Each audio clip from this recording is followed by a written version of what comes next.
10 বছর আগে স্বামী হারিয়েছেন। এবার একমাত্র ছেলে মামুনকে হারিয়ে পাগল প্রায় পটুয়াখালীর গলাচিপার হেলেনা বেগম। গত 22শে জুলাই ছাত্র জনতার আন্দোলনের সময় নারায়ণগঞ্জের ফতুল্লায় কর্মস্থল থেকে মামুনকে ধরে নিয়ে যায় পুলিশ। এর 16 দিন পর হাসপাতালের মেঝেতে তার মরদেহ খুঁজে পায় স্বজনরা। হতদরিদ্র পরিবারের একমাত্র উপার্জনক্ষম ব্যক্তিকে হারিয়ে পাগল প্রায় পুরো পরিবার। পটুয়াখালী থেকে মুফতি সালাউদ্দিনের প্রতিবেদন জানাচ্ছেন রেজওয়ান শরীফ। গলাচিপার প্রত্যন্ত এলাকা চিকনিকান্দি ইউনিয়নের পানখালী গ্রাম।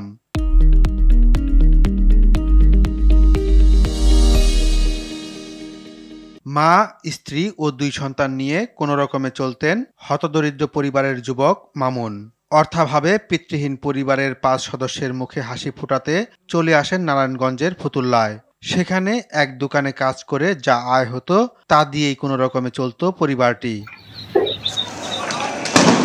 বৈষম্য বিরোধী আন্দোলন চলাকালে কর্মস্থল থেকে মামুনকে ধরে নিয়ে বেধড়ক পেটায় পুলিশ। শত চেষ্টা করেও তার সঙ্গে দেখা করতে পারেনি পরিবারের সদস্যরা। 16 দিন পর হাসপাতালে মামুনের মরদেহের সন্ধান পায় স্বজনরা। 16 দিন তেমন কোনো আমাকে দেয়া সাক্ষাৎ কোনো কিছু করতেই দেয় না, আমরা দেখতেই পারিনি। হ্যাঁ, লাশটা বার করে লাশটা দেখলাম। আজ কবরে ধরে যে কান্দে, বাবা তুমি আর ওঠো, বাবা ওঠো, তোমার লই ঢাকা যাবো, আর তোমার দেশে থাকা লাগবে, তুমি অসুস্থ উঠতে পারো না। আজ মাইয়েটা পোলাটা আমি তো কি খাবো, আমি কি করবো, কই যাবো, আমার তো কোনো অনুষ্ঠান নেই। একমাত্র ছেলের শোকে মানসিক ভারসাম্য হারিয়েছেন বৃদ্ধা মা।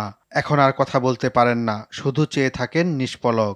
বাড়ির পাশে কবর দেখে অধিকাংশ সময় কাটে স্ত্রী ও সন্তানদের। এখনো বাবার অপেক্ষায় খুনসুটিতে ব্যস্ত থাকে অবুঝ সন্তান।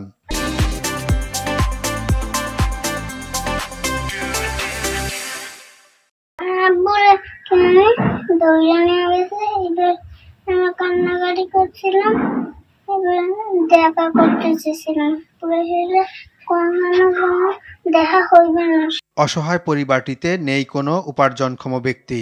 তাদের পাশে দাঁড়াতে অন্তর্বর্তী সরকার ও সমাজের বিত্তবানদের প্রতি অনুরোধ জানান এলাকাবাসী।